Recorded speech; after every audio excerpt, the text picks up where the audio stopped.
governing yet. Which is why I'm proud to say it. I'm sure it's true of you. I haven't spent a minute in the call centers across the street. Why? Well, because, we're elected to do the people's business. Go to Washington and go to work. That's what being a member of Congress is all about. That's what has made this country the great country that it is. And to complement what David has said here, the members don't want to do this. They came to Washington, whether they came from conservative or liberal background, Democrat, or they came with ideas. They wanted to have an opportunity to express them. They wanted to have an opportunity to argue them. They wanted to have a vote on them, and that's how you find common ground. We spent a lot of time talking about the character of the candidates and their integrity and their vision, and that's important. But process matters. Process matters. If you've already consumed, 40, 50 hours of the week in travel and fundraising, there's not a lot of time left over for governing. And we're seeing the results of that. I mean, they call it a gridlock. We're looking at the last couple sessions of the Congress of the United States to being among the most unproductive in the history of the country. Why? Well, because if everybody's busy raising money and campaigning, there's no time for governing. That's why. That's how you find common ground. I served at a time when everything came up through the committee process. We were in session 5 days a week. If you had an idea, by golly, you got an opportunity to offer it and argue it and debate it and let it rise and fall on its own merits. That's how we found common ground. That's how we got things done. That doesn't happen anymore. Most everything comes up under a closed rule. If there are going to be any amendments, they're very limited. Each side gets 5 minutes and you're done with it. Back in the day, it was not uncommon to have hundreds of amendments on a particular bill. And you argued and debated every single one of them. And in the process, you learned to develop respect for your colleagues. You got an opportunity to hear the best ideas and the best arguments. That's how you found the common ground, and that's how you got things done. And that's why this Stock Act is just so critically important to the process. And if members are coming to Washington and dialing for dollars, becoming middle-level telemarketers, then they're not doing the job that we were elected to do. And that's why the Stop Act is so important. It's diverting time away from the people's business, which is what we were elected to do. And I don't mind telling you, it's discouraging people from running for re-election. It is discouraging good people for running for election to begin with. And I could think of countless examples. Back in my state, a wonderfully successful business person was very interested in running, and the country's been good to him. He wanted to give something back, and he got out here when he was told the fundraising that was going to be required of him. He said, that's not what I want to go to Washington to become a middle-level telemarketer. I want to go to Washington and fix things, get the country on track, make things better. Make no mistake about it, it's destroying people's confidence, quite frankly, in our whole political system, in addition to disrupting the process. And the simple truth is that members of the Congress, if the Congress is going to work, if we're going to fix things, if we're going to get things done, if we're going to find that common ground, we need to be in our committees. We need to be in our briefings on the great issues of our time. We need to be meeting with our constituents. We don't have any crystal balls. That's why you have to meet with your constituents. They can tell you what's working, what's not working. We need to be debating, and that's how you find the common ground. So the Stop Act is so essential to the process. Citizens United notwithstanding.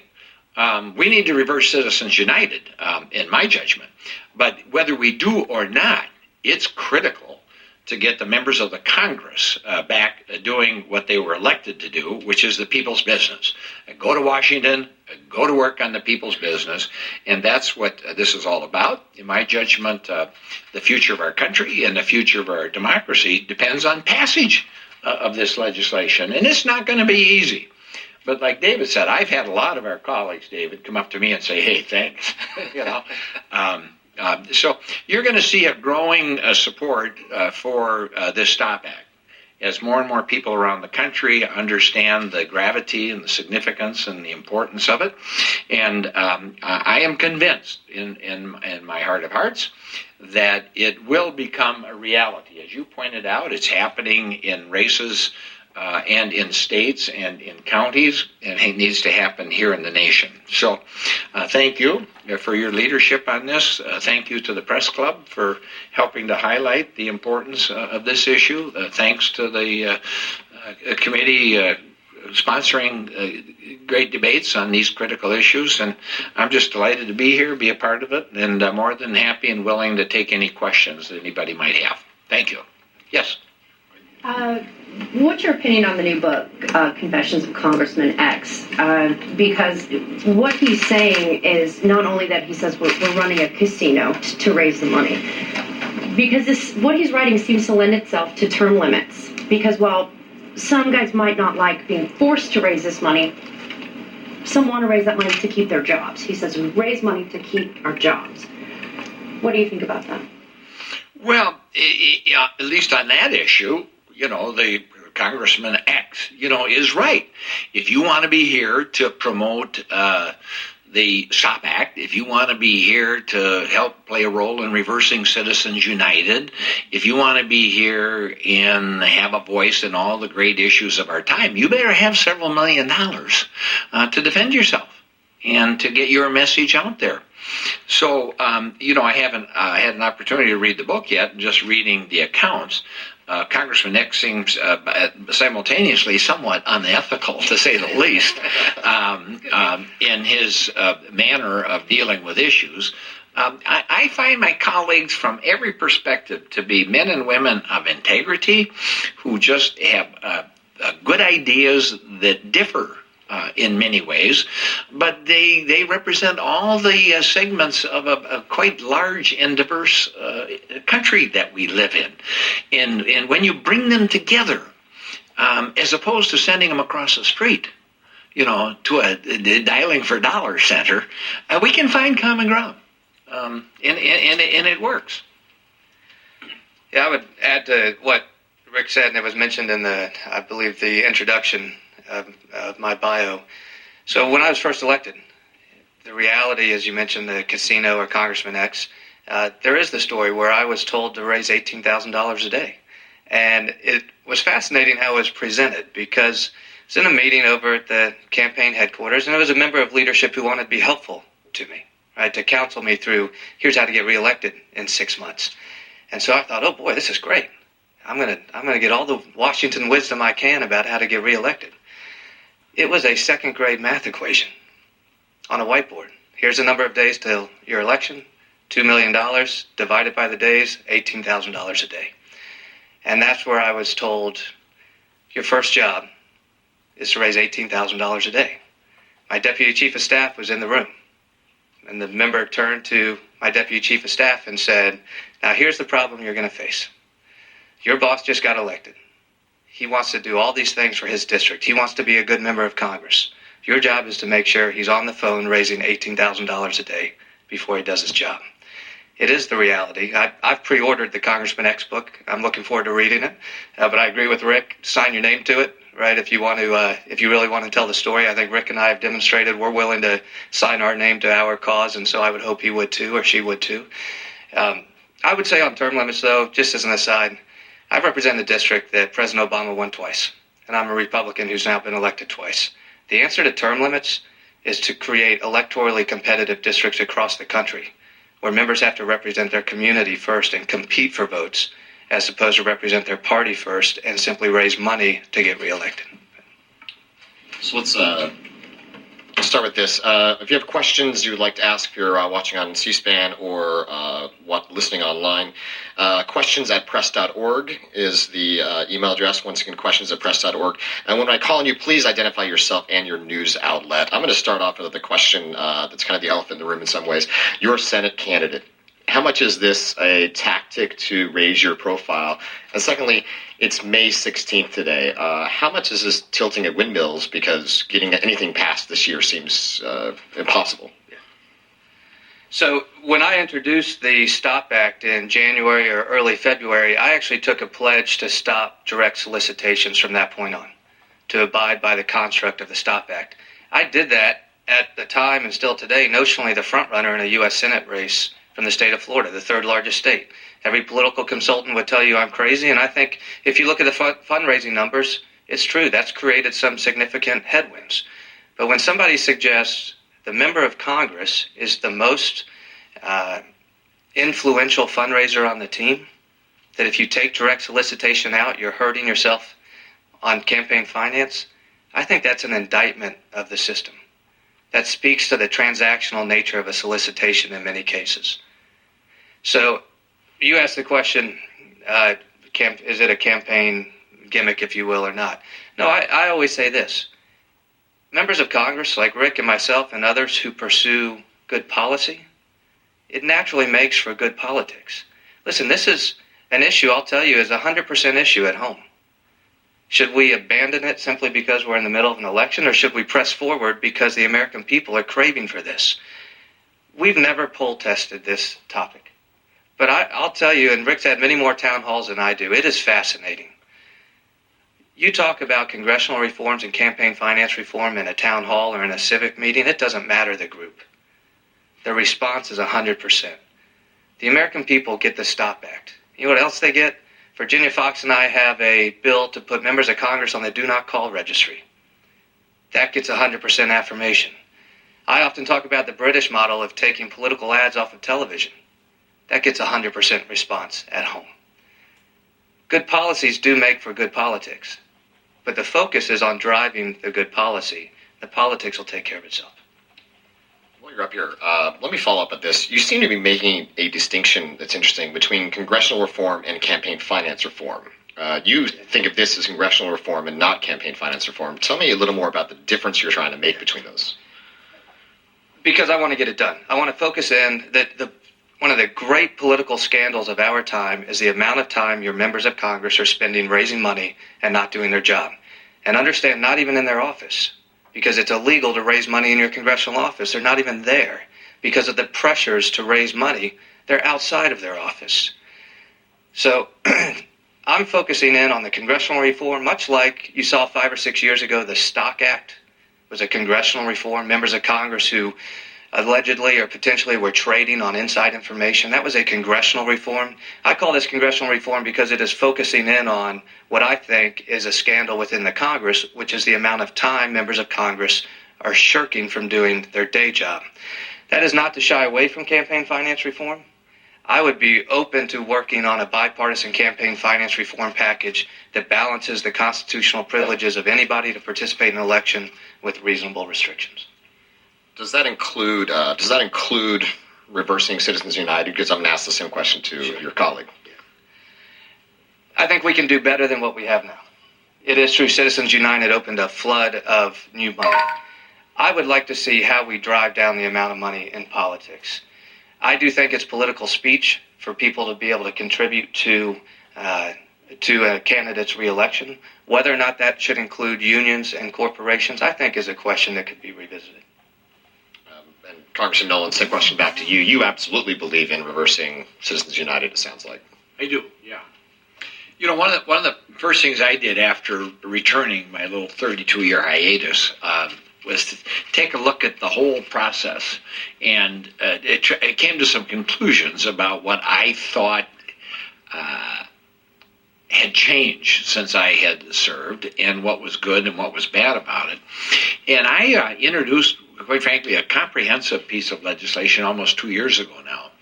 And I called it a Restore Democracy Act. And it did a number of things. And it started with reversing Citizens United. That's what has unleashed these massive amounts of secret money and required candidates to raise massive amounts of money to defend themselves and get their message out. A good colleague of mine, whose name will go unmentioned, who was running for re-election in the Senate, was looking at raising $50,000 a day. and he decided, no mas, I'm not going to do this anymore. It's not what I'm serving for. But my legislation also called for independent reapportionment commissions.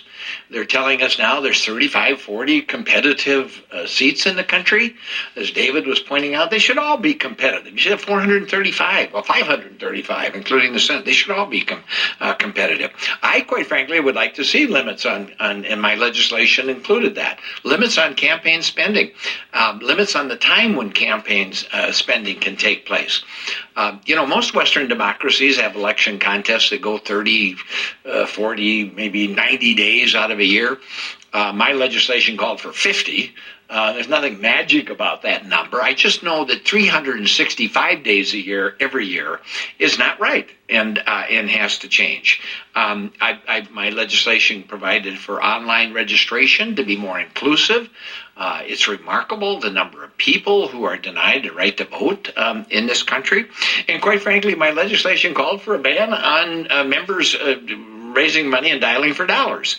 So, and then last but not least, my legislation called for restoration of what we call regular order. In fact, that's what Speaker Ryan was talking about.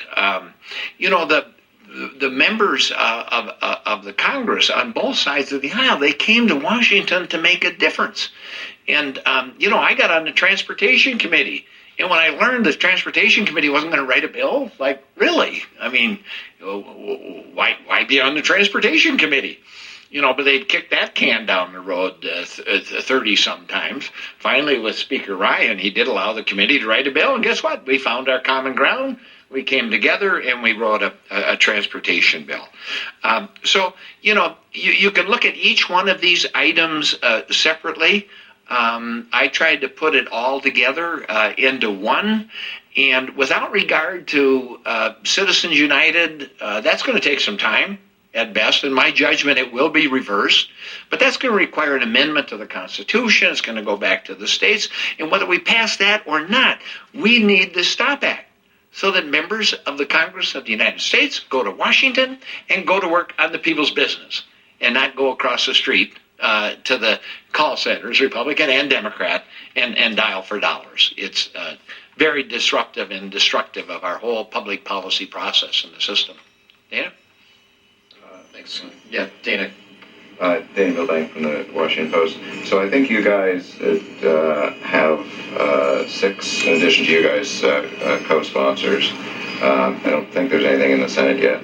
The question is why? It seems like this should be obvious. What are you up against? Can you talk about that a little bit? It seems like there's a disconnect between what the obvious solutions are and a willingness by people to do them. Well, I think there's in part, there is an understanding that the process as it is tends to be supportive of incumbency. And to have someone who sits on a committee that has some jurisdiction over your profession or your occupation calling and saying, gee, I sure got a tough election contest and I would like to I'd like to ask you to consider double maxing for me here, 27 for the primary and 2,700 for the general, and I'd like to ask you for 5,000 for this PAC group, knowing that the PAC leader is going to call them and ask them for another 100,000 to go with the 5. It's beneficial to incumbency. And that's why, in many respects, it's hard to get some of your colleagues to embrace the notion or embrace the idea that, we need to change the way we do politics here because it's just not good for the country. But I think we picked up 2 more since we talked to you. I think we got 8, And everything's got to start somewhere. Otherwise we'd be negotiating with the Queen, on this deal. So, and this is a good start. This is a good beginning. And I have every confidence that it is ultimately going to become the law of the land. And, the states and the counties and the cities have oftentimes been the experimental area for new concepts and new ideas. And they're passing legislation. Minnesota now, I know members of the legislature are forbidden to be calling lobbyists for fundraising when the legislature's in session. So it's a new beginning, it's a good beginning, and it's essential that it become the law of the land to salvage our democracy. Yeah, if I could add to that, Dana, I'd say we've got 6 more co-sponsors than I thought we might have. So, but this is the reality. It is a heartbreaking reflection of how little gets done up here. It's also a heartbreaking reflection on where the priorities of a Congress are. As a result of the amount of money, a member's political survival depends on raising money. That's the reality. You can see it. Members of Congress who I talked about prior to introducing the STOP Act, Rick was one of them. We tried to build a coalition of members. So it wasn't just Jolly stepping out on this. We were trying to build a coalition. And one colleague in particular, jumped at it right away. I'd love to. That's great. Count me in. And within about 48 hours, that member called and said, I just can't do it. I'm facing re-election. And understand, though, the conversations I'd have on the floor. I said, I'm going to introduce a STOP Act, and I'm going to take the pledge now. And that was a hard decision, right? Whether or not to take the pledge. Every consultant was telling me not to do it. But I said, if I don't take the pledge, then is it really going to get traction? But I said to all my colleagues, including 2 on the other side of the aisle who are in the U.S. Senate race for the state of Florida, I said, co-sponsor this. Be the Democratic co-sponsors. You don't have to take the pledge. I'll get your back. I'll tell everybody in the media you shouldn't take the pledge. But you can see almost a fear in the eyes of what does it mean for their re-election, for their political survival when you talk to members. Interesting, we left challengers out of this. Initially, I thought, let's have it apply to any candidate registered with the FEC. It gets Congress back to work, and it also removes some appearance of impropriety of candidates or members of Congress being involved in the solicitation. But somebody rightfully pointed out, if you include challengers, does that create an undue advantage for incumbents where unsolicited contributions might come? So we left challengers out. We have 6 more co-sponsors than I thought we would. We have seen thousands upon thousands of people emailing, calling, following us on social media, making their own videos, #StopAct, and putting it online. It's going to take a continued pressure by Rick and myself, and frankly those in the media and editorial boards who support this idea, but it's also going to require leadership from our presidential candidates. Where's Donald Trump on this issue? I really want to know, where is Donald Trump on the STOP Act? He has run his entire campaign on getting Washington to work again. Yes, we can talk about Citizens United. We can talk about campaign finance reform. Where's Donald Trump on the STOP Act? Where's Bernie Sanders on the STOP Act? It's going to take that type of leadership across the country for a movement like this, and I think we can get it done. Wes? Wes Pippert, Press Club Wire. I want to follow up on the realistic prospects for this legislation. How many co-sponsors do you actually have?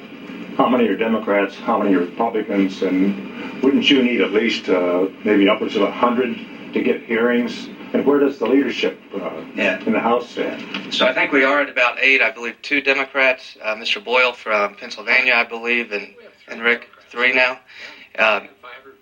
Yeah, so we've picked up a few since 60 Minutes, and frankly, not just because of 60 Minutes, but because constituencies across the country are beginning to call and write their congressmen. And that's the type of constructive pressure we need. What is required for a hearing? Simply leadership to greenlight it. I mean, our colleague, Mr. Murphy, has a mental health bill that I think has about 200 co-sponsors on it, but it's still sitting there. So I don't buy the notion that you have to have 100 co-sponsors for it to get a hearing. I think a leadership decision can do it. And so understand the balance of how we've rolled this out. Again, trying to be constructive and saying we're not criticizing our colleagues. We are criticizing the system. But I'll be honest with you, I did a press conference in Florida in January or February. I went to the House floor. I spoke about the STOP Act several times on the House floor. We did Dear Colleagues. We solicited co-sponsors. But it has slowed. And so that is where we have tried to bring the spotlight of the media to this so that we can move it in Congress and perhaps have leadership push for at least some type of hearing. I want to follow up on one thing. You said you turned the campaign finance raising over to the campaign apparatus. Yeah. And what would that do actually to the fundraising itself? I mean, I would imagine most donors want to talk to the key guy and not a lackey. Right.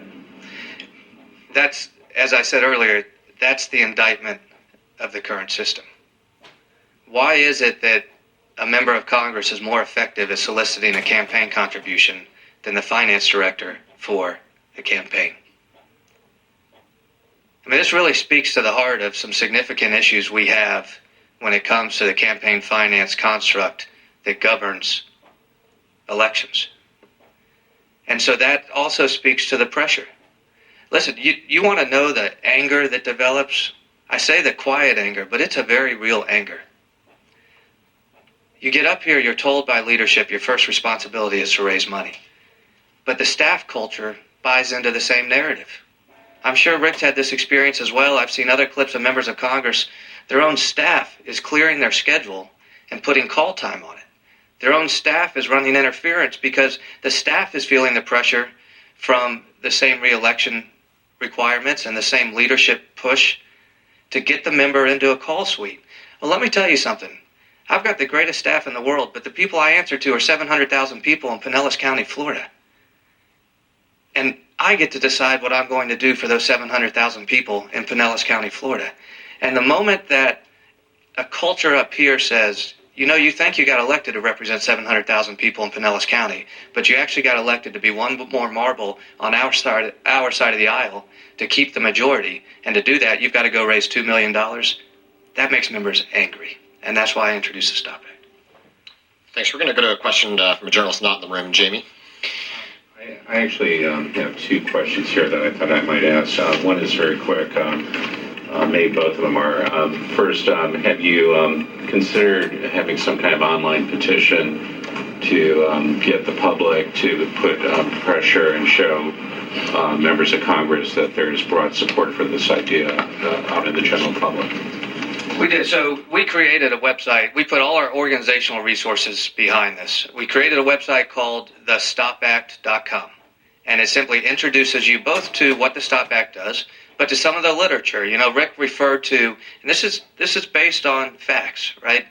Incoming Democratic members, I believe 3 years ago, received an orientation packet that said, here's your model DC schedule. 20 hours a week raising money, 10 hours a week other networking. Republicans have received call sheets. Here's who you call. Here's what you say. If they say no, say this. If they say yes, say this. We've put much of that material online so the American people can see this. And then we've also asked people to use hashtag StopAct. Go on your social media. Promote this. We are trying to create a movement, and we're seeing that. When you get a letter from somebody in Iowa or a professor in Washington State, somebody in California, in Maine, who says, hey, thank you for doing this. Republicans, Democrats, Independents, it is remarkable. We're trying to start a movement, so we've got the website, thestopact.com, and we're trying to encourage people to use social media, really to get in touch with their members of Congress. Push their members of Congress. There's no way to say no to the Stop Act. I agree, let's address campaign finance, but don't take the excuse of, we don't need to do the Stop Act because it's dark money, it's transparency, it's all this. Well, that's true. It is all those issues. But don't talk about those issues to distract from the merits of the Stop Act. And that's where we need the American people to keep a spotlight on this, push their members of Congress. And then the second question is, wouldn't it just be simpler to have publicly financed congressional campaigns? So I'll let Rick talk to this because I'm sure he's worked on this a long time. This is where, look, I'd be happy to work on broad-based campaign finance reform. Some talk public financing, some talk tax credits, as opposed to just strict public financing. There's a group called Issue 1. It's a bunch of former members of Congress. I've begun to work with Issue 1. How can we begin to approach a balanced bipartisan bill that protects the constitutional rights of individuals to contribute with reasonable regulation? I know you're going to have a lot more to say about this. Well, no, I'm a very strong supporter of public financing in concert with a system of small donations. Congressman Sarbanes from Maryland has been one of the leaders on that, and that combined with some limits on where money can be spent, how money can be spent, and when money can be spent, I think, is ultimately the answer. But as long as Citizens United is out there, that's kind of irrelevant. So in my judgment, step number one is to reverse Citizens United. Step number two is to pass this STOP Act so members go to Washington, go to work on the people's business, and then also put in a system of small donations and public financing. A number of states